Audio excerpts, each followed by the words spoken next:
Hey, you're listening to That's high That's High praise. Praise, a Nicolas Cage podcast. I'm your co-host VH Zest. I'm your other co-host, Captain Nostalgia, checking in and late for class. Oh yeah. All right. So there's this song, right? And it got famous for its cover, but the original said a little lyric like this. She's seen all the classics at least 100 times. Breakfast Club, Pretty in Pink, Fast Times at Ridgemont High. Is that really the Yep. original lyric? Yeah. Yep. Interesting. That's yep by SR-71, the band that became Bowling for Soup, that did the theme song for the greatest cartoon ever, Phineas and Ferb. Um, It's wild to me. yeah, super cool.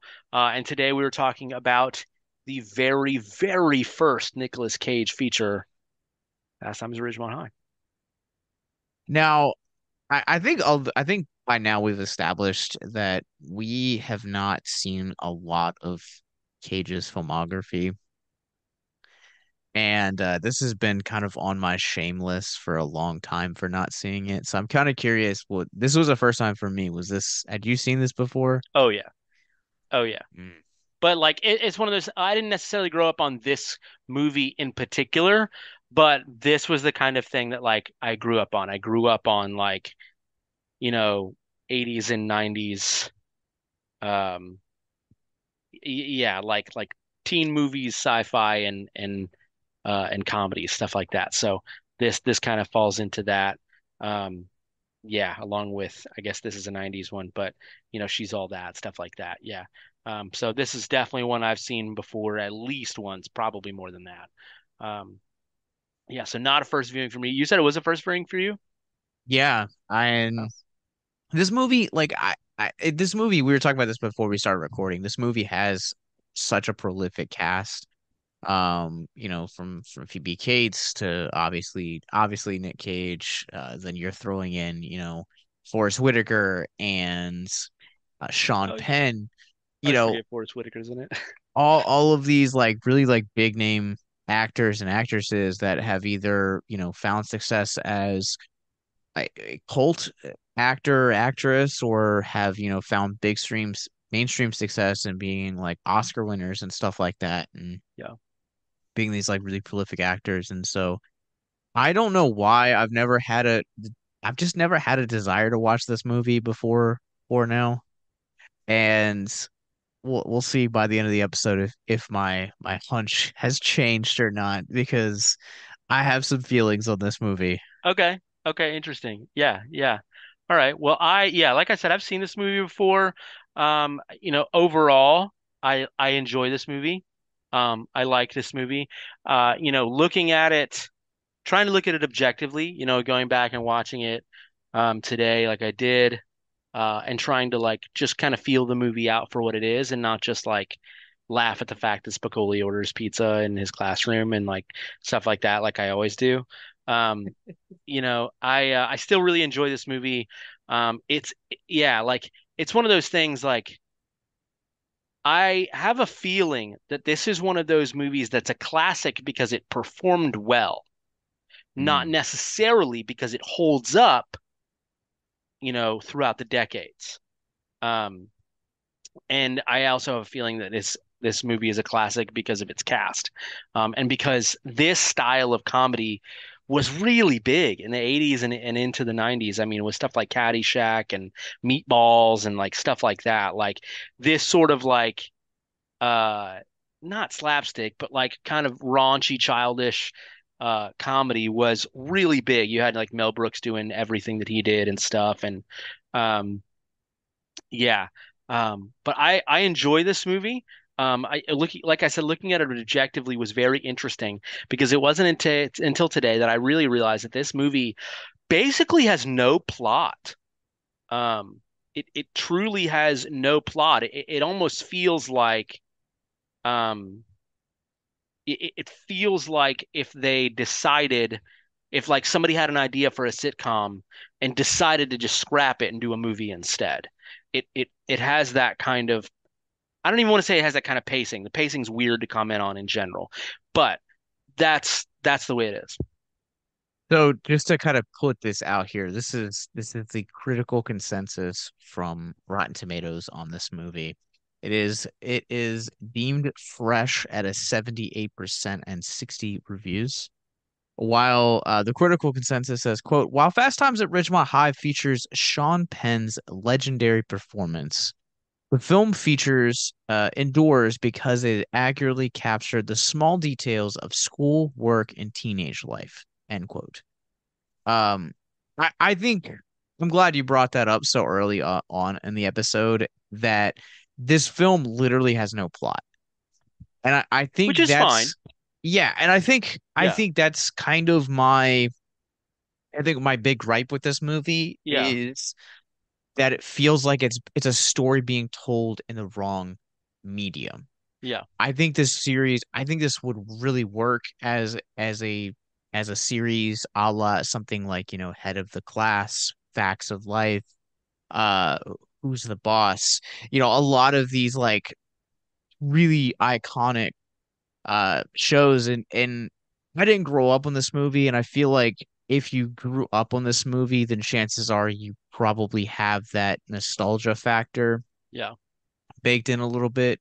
But having grown up on, you know, Nickelodeon shows like As Told by Ginger or Yeah. Degrassi or these other, the OC, these types of shows that were either comedically or dramatically looking at what it's like to be a teenager. I think that's kind of the format I expect stories like Fast Times at Ridgemont High to be told in. Yeah. And I just think that kind of it didn't work for me. The pacing of this movie Interesting. is real weird. Yeah. And I'm almost go so far as to ask what pacing. so here's the thing is that the pacing for the first two acts of the film are just kind of feel carefree. Sure. Then you get into the moment where let me pull up the cast listing real quick. Yeah, the movie has, while you were doing that, I think you're right. I think like um Act One is so memorable, so freaking memorable. And then Acts Two and Three has its moments, like the pizza scene and like the last act where Mr. Hand comes in to Spicoli's room or things like that. It has its memorable moments, but this movie starts off like in a mall and with like shots of arcades and like tight pants and popped collars and it's like it feels so intentional like they knew when they made this movie they were encapsulating an era forever, and a feeling of that time.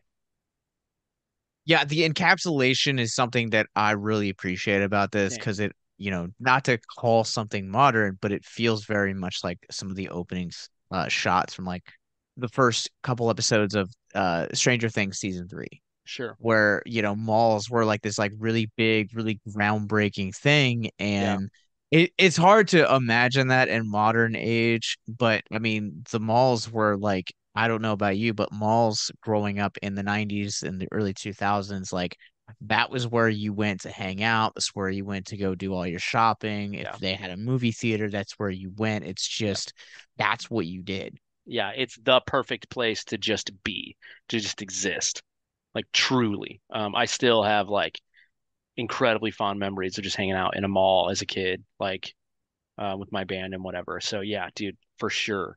And they do, and yeah, like the idea is like they capture that so well, and I think that's really cool that they have like some of the kids like they're working at this mall, so like you know they're in it for all reasons, they're in it because it's a mall, but they also get their paychecks and just yeah, it's just yeah, just it really encapsulates an era. I think I would have appreciated this movie more had we stayed in the mall section because the mall I think is really where The the bottle portions movie, where it's in the mall is like really where it seems to excel. Uh interesting. like like I not to say that I didn't care for some of the other things, but like going back to the subject of pacing, like I said, the first two acts of this film seem really carefree And you have that pivotal scene where Mike and Stacy have sex and she gets pregnant as a result. Yeah. And I don't know how you felt about that, but it just kind of felt like it becomes an entirely different movie where it once was really carefree. And then we spend the next 15 to 20 minutes of the remaining 30 minutes like focusing on what a bad guy Mike is, the rebuilding of Rat and Stacy's relationship, the Yeah. abortion. Like it seemed to get like really dramatic really fast. And it just kind Yeah. of felt like there was two competing visions. I understand how you feel. And I'm gonna chalk that up to pacing because I don't think I think they knew the story they were trying to tell, and I just don't think they took the time to tell it. Mm-mm. But I understand that, like, especially at that time, especially in high school, with the context that was already provided, in the first two acts, I wasn't blindsided by that. I thought that made sense. I don't think the pacing of it was great. I do think it changes feel in a way that's a little odd.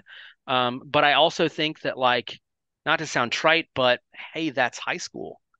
Um, and I think that like they still, if their job was to set out to encapsulate, just to abuse that word, if their job was, their intention was to encapsulate high school in the 80s from the perspective of, the 15 to 17-year-olds there, um, I think that that is an aspect that you can't ignore. I'm not saying that I think you're right. I think they do a great job at encapsulating the high school experience. Um, Sometimes I think that high school experience definitely is definitely a little bit exaggerated, especially with like, Spicoli and the pizza or Mr. Han coming to Spicoli's house and, talking about US history surrounded by naked chicks. But that Um part, that part was so funny because he's like, it's revenge for the pizza. yeah. Like it's beautiful. I love that part. It is, and I'm not saying I don't like it. I'm just saying that there are definitely parts that are over exaggerated in some of those particular scenes. Totally. Um, but like the thing that I think, but like the whole like Stacy and Mike subplot for me wasn't necessarily that it felt out of place. It just feels out of tone from the rest of the movie. That's fair. Very fair. Yeah. Yeah. Because I feel like when you watch the rest of the movie, whether you're talking about Spicoli and some of the stoners or Forrest Whitaker and football or Mike and Rat's relationship. Like there's so many different aspects of this. Like even like some of the Mr. Hand stuff is like still is really funny. And there's such this like carefree aspect and Yeah. tone to a film like Fast Times at Ridgemont High. Yeah. And then it's like it feels like they just kind of like pulled the rug from out from underneath the audience and said, actually, we're gonna do an after school special on safe sex and abortion. Yeah. Yeah. Yeah. Yeah. Okay. I hear you. I hear you. Yeah. And I think this is also another one of those cases of like, we don't make a point to read the book before we do these, but this was based on a book, and I'm sure like I have a feeling that this was one of those things that they felt they needed to include. It just wasn't executed as well as the other things. Um, but yeah, I hear what you're saying, and I definitely didn't think about it like that, that like we went from what the movie is in tone to an after school special. And I don't think that was their intention, but I definitely understand feeling that way about, what it becomes. Yeah, that makes sense. So here is your very, very first fun fact of the evening. Yeah, yeah, So with this movie, first time director Amy Heckerling, who uh again the 80s were such an interesting time for directors because this feels like a very male heavy film told from a male gaze. And it's just I just want to put it out there. It's probably one of the most refreshing things about this is that it's directed by a female. I thought about that. Yeah, Um But it said that she was seeking to make a comedy that was less structured than conventional ones and more like American Graffiti from 1973. She said so that if you woke up and found yourself living in a movie, you'd be happy. I wanted that kind of feel. So do you think that she achieves that here with Fast Times at Ridgemont High? Okay, so I was slightly distracted. Her goal was to if make a movie that if you woke up in the movie you'd be happy. Yeah. And it wasn't structured and it didn't feel like a conventional comedy, essentially. And I think for the most part, for better or for worse, she achieves that. I think so. I think so. I think that like uh the idea was yeah, I think so. I mean, I if I woke up in that movie, would I be happy? I don't know. If I woke up in early 80s California, I might be happy. I'd be going to punk shows in a time when it was very unsafe to do that. But yeah. But um nevertheless, I do find myself when I watch that movie, I do find myself wanting to just have that sort of experience. Whether that means have the experience of being a kid again in a mall or have the experience of being um, in the 80s in general. When everything was happening, like and I mean I know people are going to look back at this time right now that we've been alive, that we're alive in, that like people are going to look back at it and be like, man, that's when history was happening. And it was, but history that shapes you is usually the history that predates you, Yeah. and so like the what I find myself wanting to experience and see is the 80s and I mean I experienced the 90s, but I was a very small child, so yeah, so like that's what I find myself wanting to know is to like have the perspective I have now and the appreciation I have now and to go back and experience the development of the things that I now love, be that the Teenage Mutant Ninja Turtles or, like the SoCal punk scene, whatever.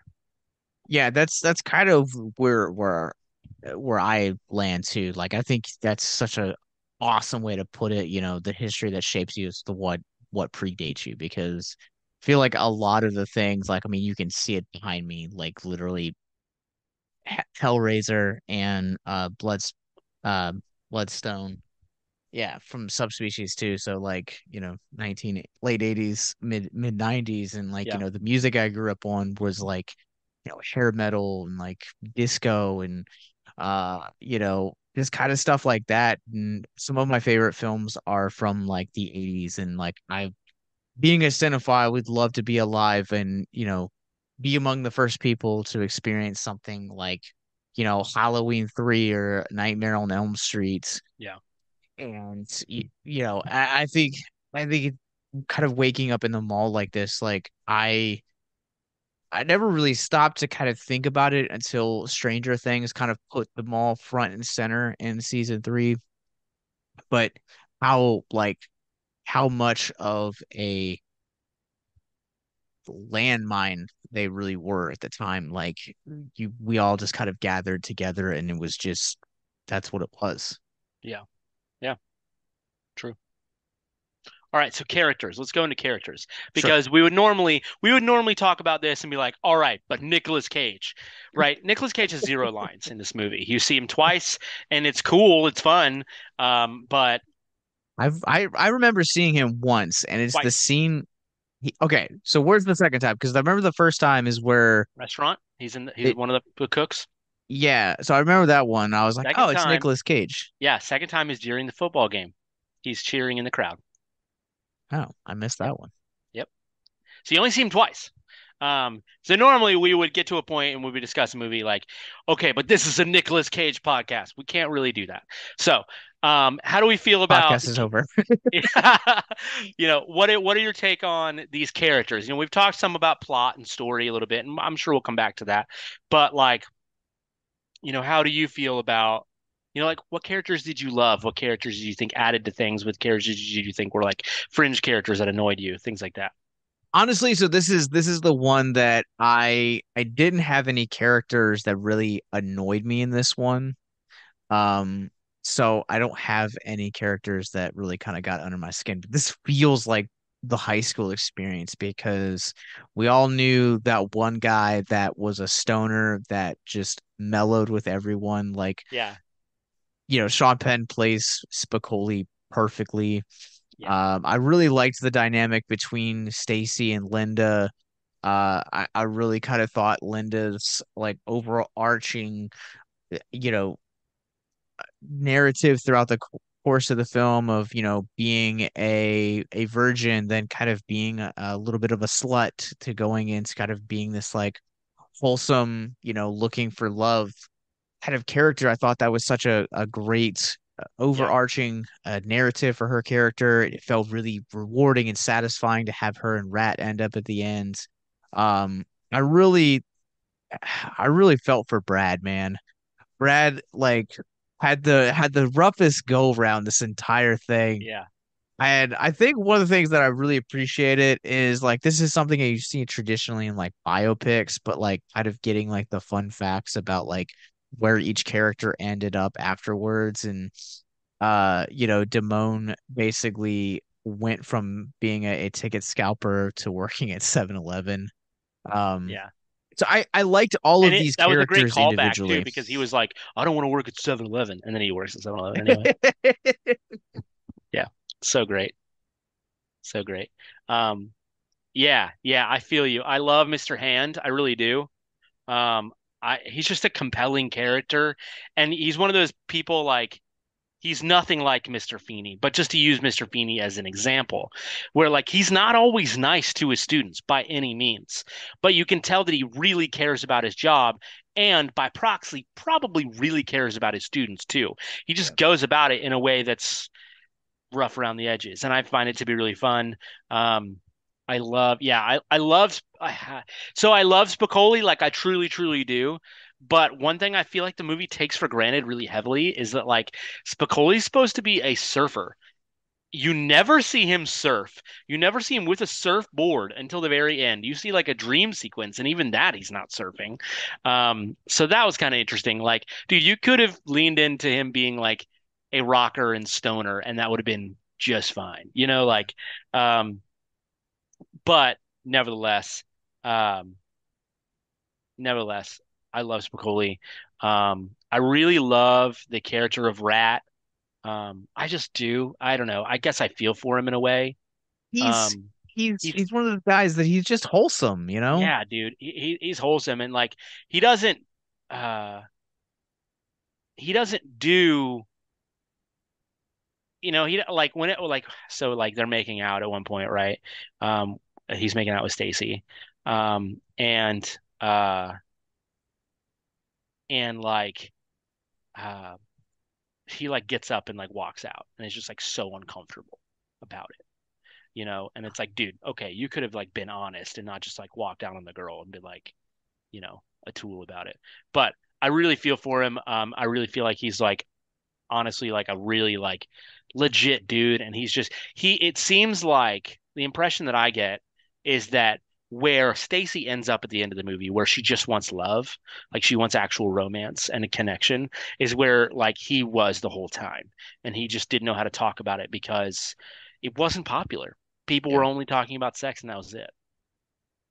Well, that's why, Um, like, I guess, like, I'm curious what you would label this as. Would you label this as a this is a raunchy teen comedy. comedy? This is a Is teen it comedy. teen comedy? Yeah. Okay, Is a teen comedy. I think you could almost go so far as to say this is the teen comedy. It's probably the first one. probably, yeah, because I think Valley Girl came out 2 years after this one. Yeah, I mean, if this is Nick Cage's first movie, it's certainly not Valley Girl. That's fair. Yeah, gosh, the trivia on this one. I haven't even looked at IMDb's trivia. Oh, Um, I got two trivia facts I will hit you with real all right, quick. let's go. And the first one's about our boy Nick. So he actually lied about his age so that he could get a bigger part in this one. Yep. But the producers have actually found out that he was only 17 at the time. So Yeah. If I remember correctly, Cage auditioned for a bigger part. I am curious, like, what other part you could see because, like, I don't remember. I could see him like doing something like playing something like Mike or um even Rats to an extent, but I think out of like the core cast and bigger terms of like bigger, I would say that like Mike is one that he would definitely fit because he plays a very similar role to Mike in a movie called Rumblefish that came out a year later. If you or someone you know is listening to this podcast right now and you're struggling with suicide, addiction, self-harm, or depression, we encourage you guys to please reach out. This is the heartbeat of why we do what we do. Suicide is currently the 10th leading cause of death in the United States, and as of this recording, there are 132 suicides that take place each and every day on American soil.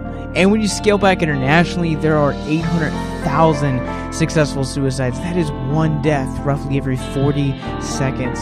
So if you or someone you know is struggling, you guys can go to victimsandvillains.net/hope. That resource is going to be right in the description wherever you guys are currently listening or streaming this. There you'll find resources that include the National Suicide Lifeline, which is 1-800-273-8255. You can also text HELP to 741-741. We also have a plethora of other resources, including churches, getting connected with counselors, LGBT resources like the Trevor Project, and also veteran hotline as well. Please, if you hear nothing else in the show, understand that you listening to this right now, have value and worth. We get it. Suicide, depression, mental health, these are hard topics, and the stigma around them doesn't make it any easier. But please consider the resources right in the descriptions below, wherever you guys are listening, because once again, you have value and you have worth. So please stay with us. I think you would have been decent as Brad. I could get behind that. Yeah. I could have sworn though that he auditioned for a bigger part.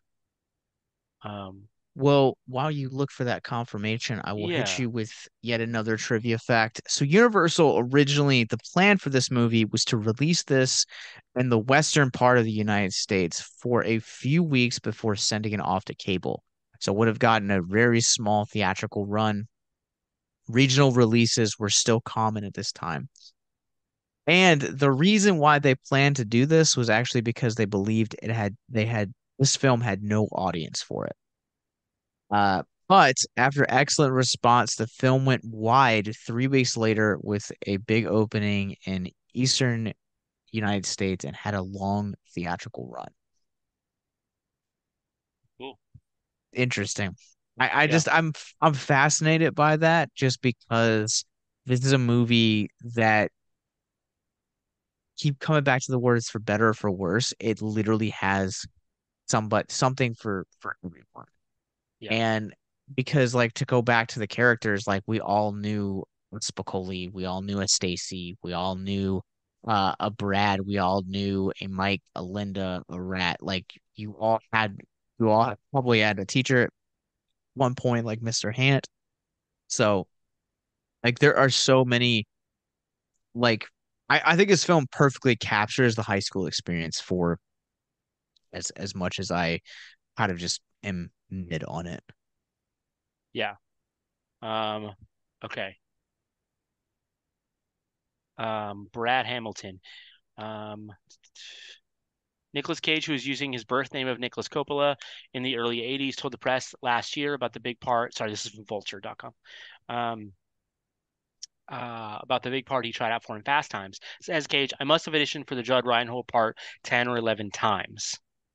But of course, he was underage and could not get the part as legally, um, my page messed up.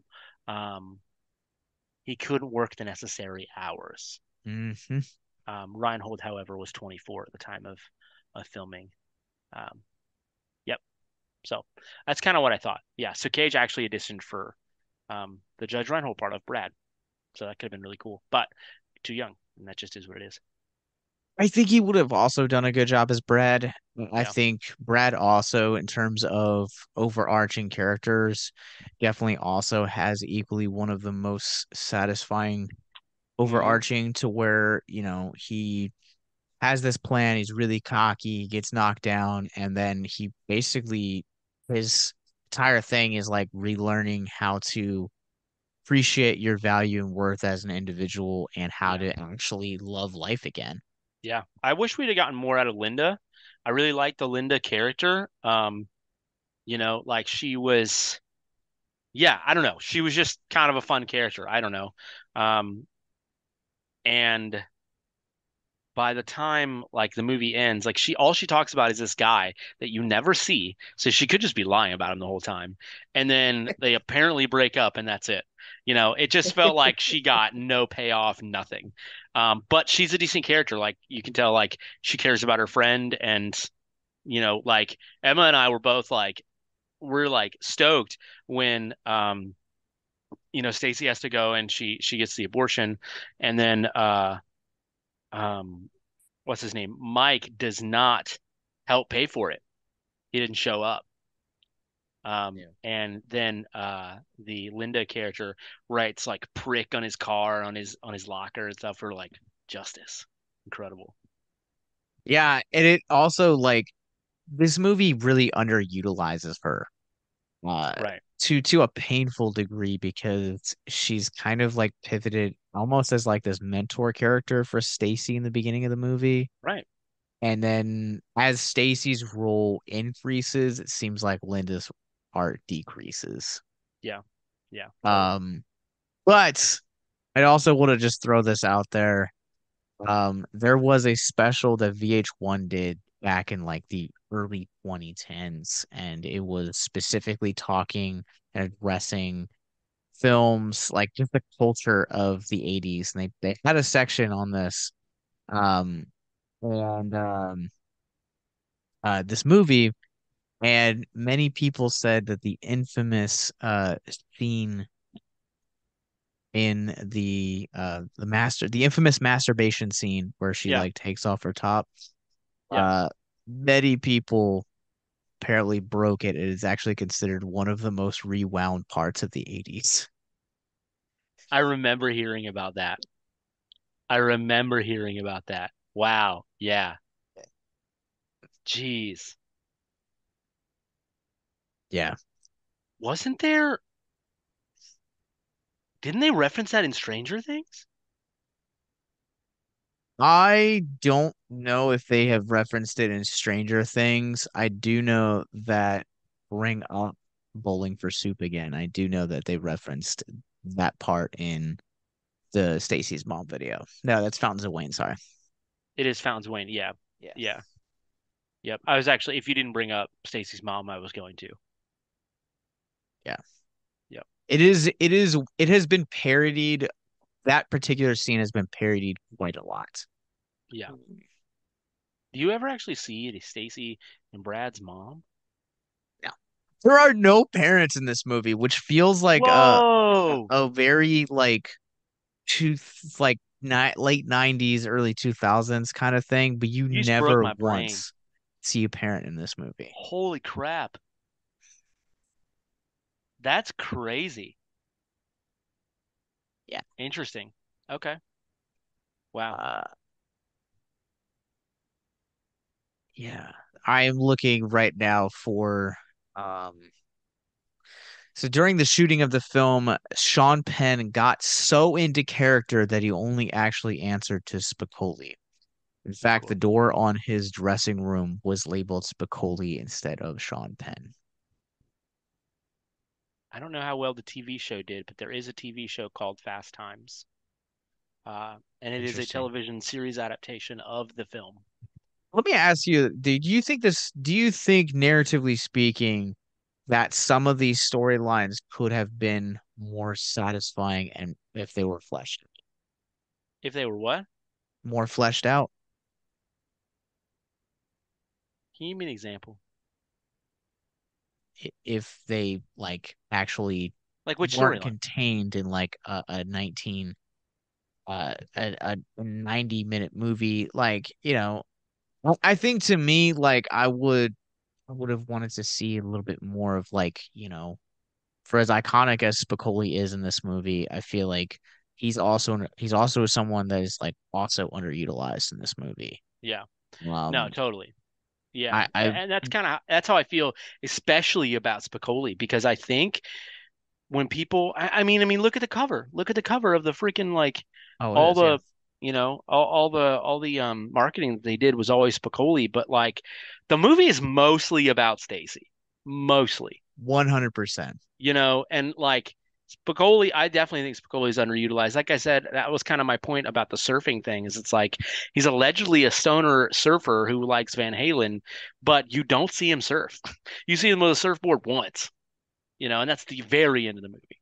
Yeah, I think also too is like the way that the film kind of plays with time because like there's like one scene that is like you're led to believe that oh this is in like October, then the next scene it's in December, then a few scenes later it's in May, and a lot of that I feel like could have been the medium of a television show could really benefit from like exploring the characters and developing the relationships. For as satisfying as like Stacy and Rat's relationship is to watch in this movie, or the through line of Brad's character growth as well, like a lot of those I feel like would be better suited for the medium of television to Yeah, totally. have elongated format in terms of Yeah. story.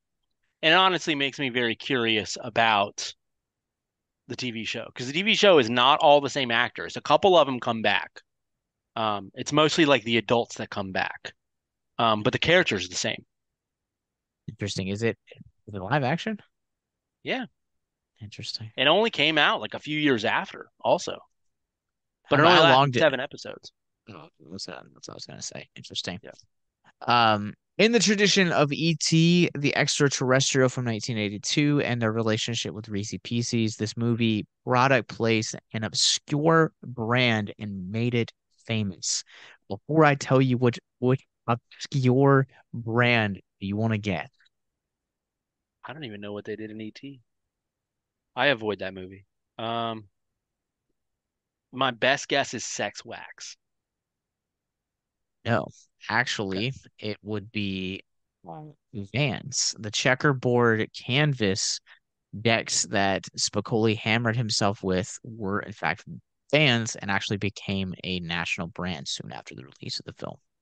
Wow, I didn't know they were like that underground at that time.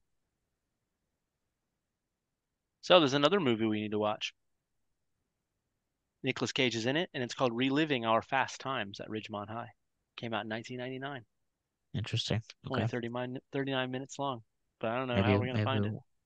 yeah, probably YouTube or some other one. Speaking of Probably. Nicolas Cage, as we've already said, that he appears under his birth name of Nicholas Coppola Hmm. for the first and only time until a recent film that he did. And would you like to actually guess what film it is? He brought back the Coppola name?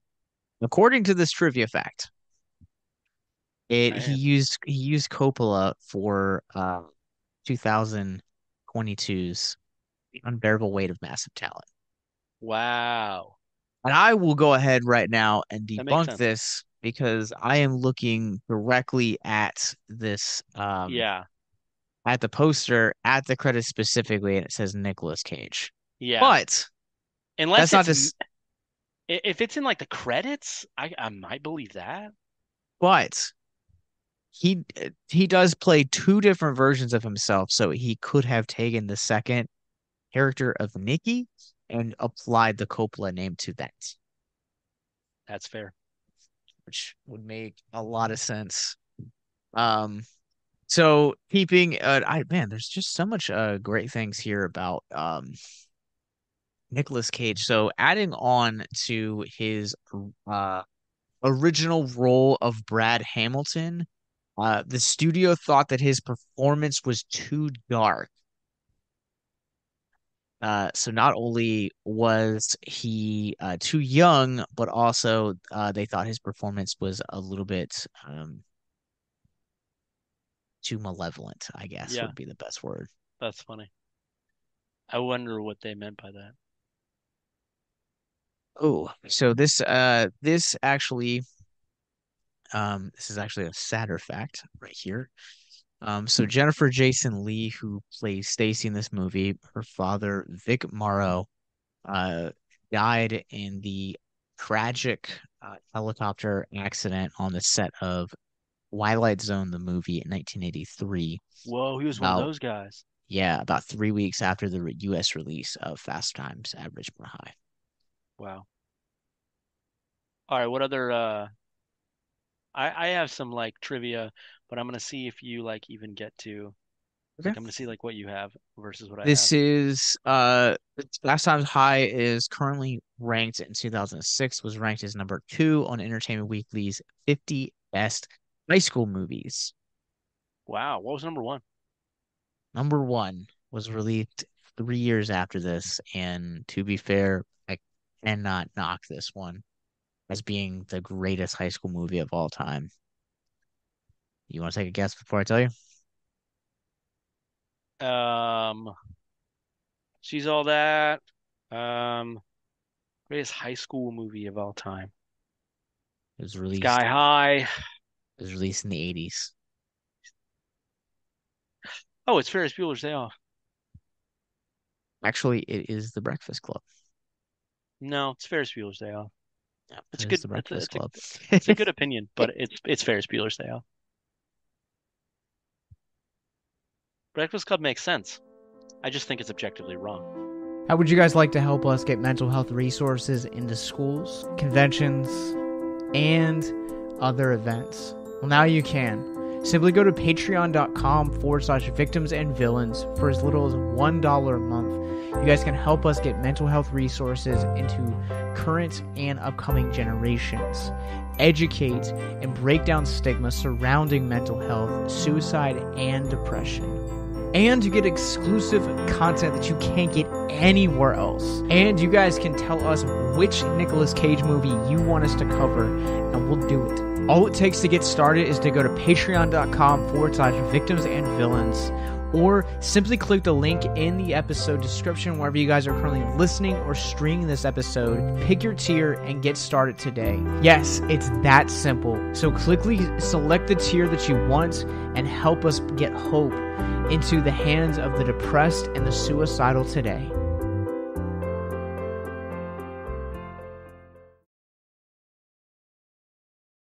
That's fine. You're as this episode is clearly established, we have two different vantage points when it comes to movies. This is actually included on AFI, American Film Institute's 2000 list of 100 funniest American movies.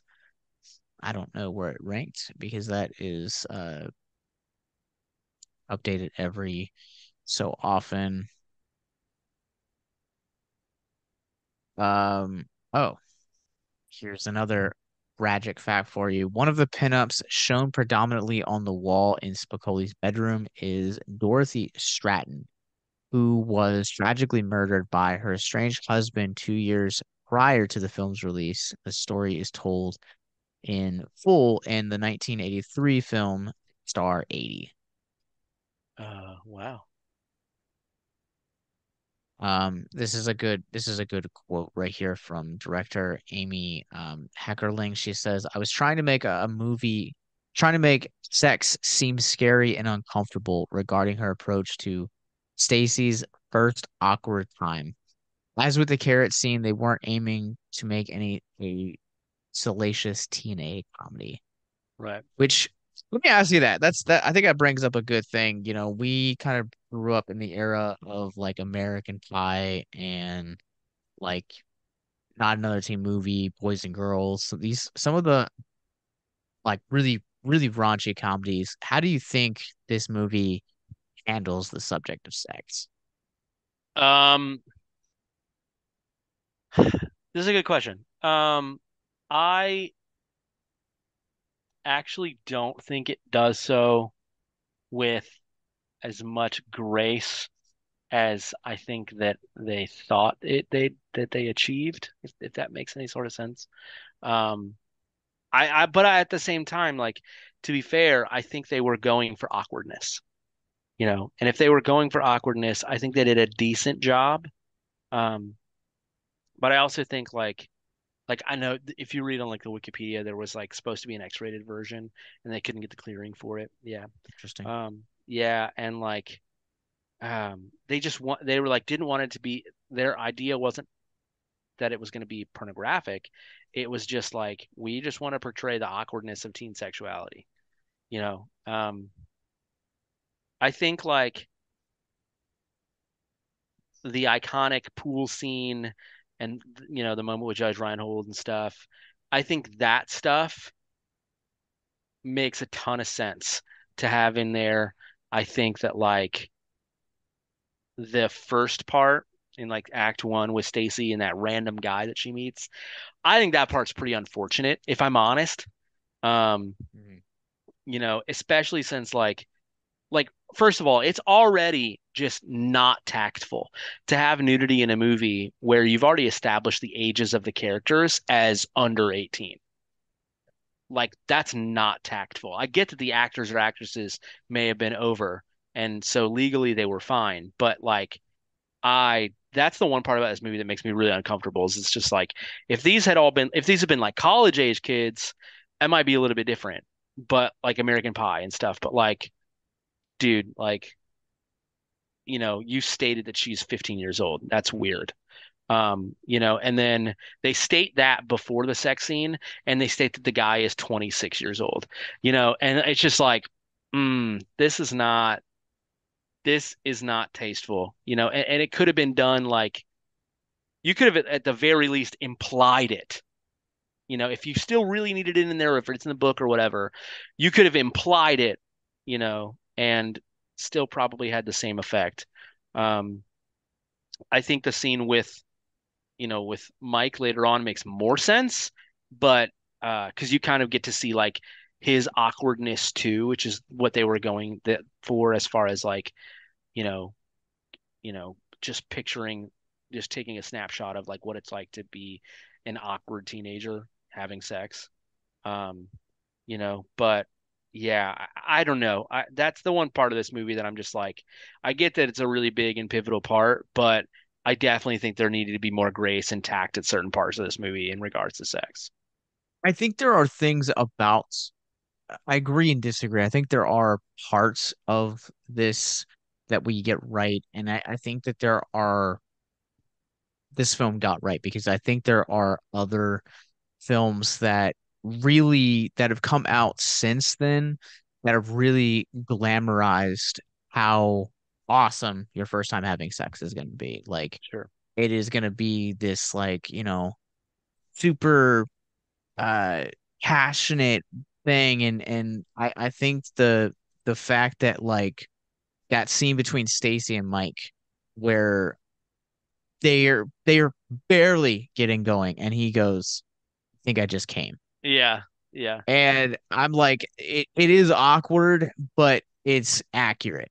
Sure. And Totally. I appreciate the fact that they were trying to go for like, an authentic sexual experience as a teenager Yeah. because like, you Yeah. know, when you really think about it, like you brought this up earlier with Linda's character, like we are we're introduced and we're told that she is constantly like she's dating this guy in Chicago and her entire thing is like she's like quote unquote experienced but we never really see like if she is experienced She and could be like lying. She could be a virgin. yeah and I think I think you kind of also get that from Mike's character as well where Totally. he talks a big game flirts a lot and then when he's actually like knee deep in the actual act of sex he comes really quickly Yeah, like he caves. Yeah. you typically do when you are having sex for the first time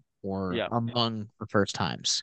Yeah. And so I think we've kind of positioned ourselves earlier in the conversation by saying that this movie is really about Stacy.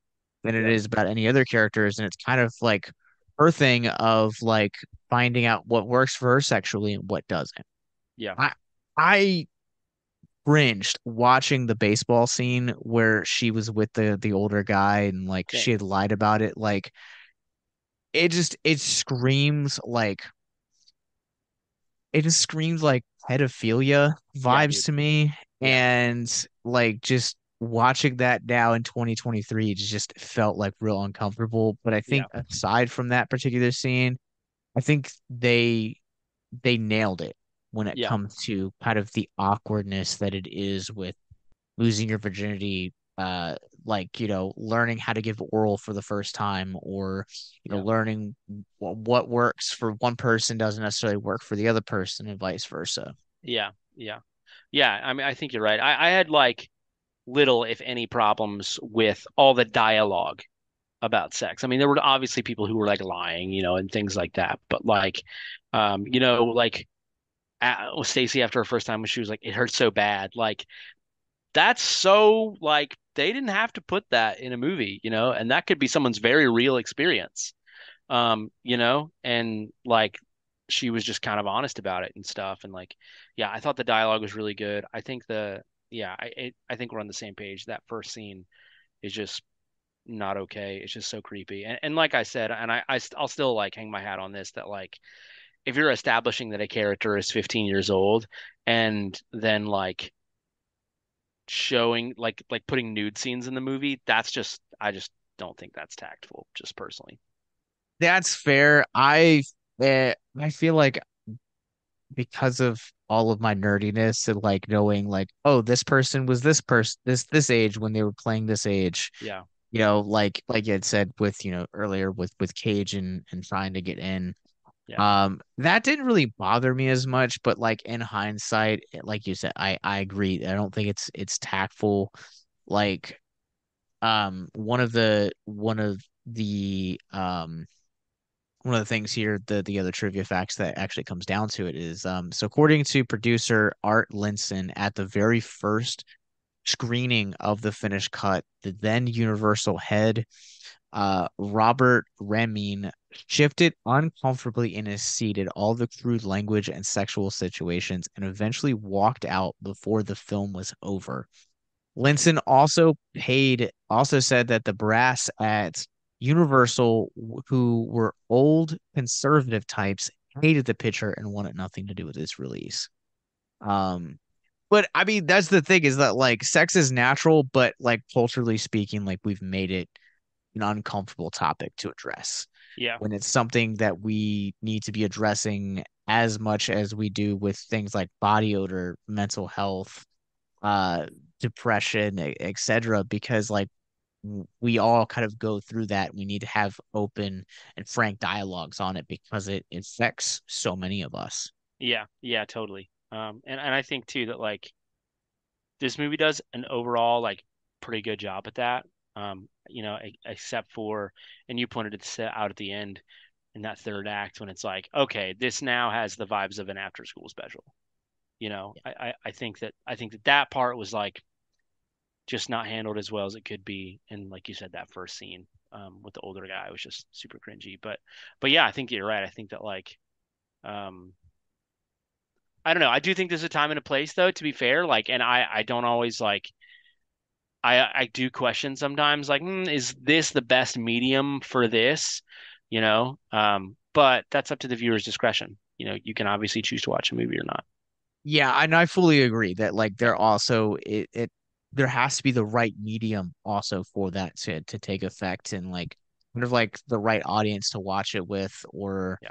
like this is not a movie that I would recommend like watching with like, your parents, or like Or a your brother, kids. a sister, or kids. Like, Yeah, like this is a movie that you watch either by yourself or with a significant other, or with, I don't know, other people that are potentially sexually active. yeah. Like kind of in your like peers, Bubble. if you will. Yeah, Yeah, yeah, yeah. yeah. So, this is the last fact I will give you because this is my favorite fact, and this is what I will end on. Cool. So then you can hit me with your facts. Sure.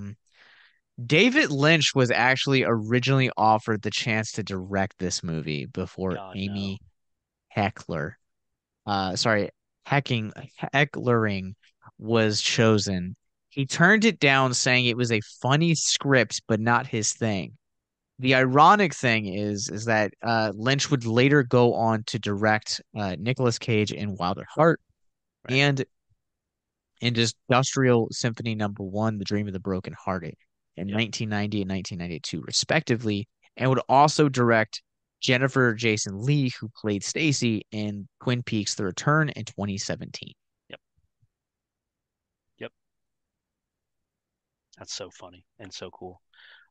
Yeah, so throughout the movie you see at a couple different scenes. Also I love in TV shows and movies when like I just started Big Bang Theory the other night or last night because I haven't watched it since like people complain that it got really bad, but I remember loving the early seasons. But like I've been watching it and realizing that like Sheldon wears some of the same shirts. And I love that. I love that. Treat your cast members like they're actually people, right? Like you can't just have 800 shirts because you have 800 episodes. That's ridiculous. But anyway, uh, what's his name? Rat. Rat wears a Popeye shirt multiple times in the film. And 2 years prior, Ray Walston, who plays Mr. Hand, is in the movie Popeye. Interesting. Yep, so that's kind of fun and cool. Similarly, you see at one point some of the guys in the famed record store Licorice Pizza. There were a number of locations around California at the time. And Sean Penn goes on to be in the movie Licorice Pizza. Um, that came out 2 years ago in 2021 that I still really want to see. Um, I thought that was pretty cool. Van Halen is obviously very predominant, featured in the film. Spicoli, spends like reward money that he earns to book Van Halen for his birthday party. And Mike gives Rat advice of like, uh, when you're hanging out with a girl, always play side one of, I think he said Van Halen's Four or whatever. Um, the song on uh, the actual soundtrack for Fast Times at Ridgemont High. The song Fast Times at Ridgemont High was written and performed by Sammy Hagar, who 3 years following would go on to become the vocalist and guitar player of Van Halen. Um, yeah, Interesting. That's yep. wild. So just kind of random stuff there. It's not like I didn't find that listed as like trivia. I was just like snooping around. And I was like, oh wait, this is actually really fun and coincidental. So, yeah, those are my trivia facts. Little coincidental fun facts about this film. So, Josh, You giving me my usual question? yeah, is Fast Times at Ridgemont High debatably the first teen comedy, one of the biggest teen comedies of the 80s of all time? Nicolas Cage's first feature-length film with zero speaking parts. Is it worthy of high praise? Objectively, no. Fair enough.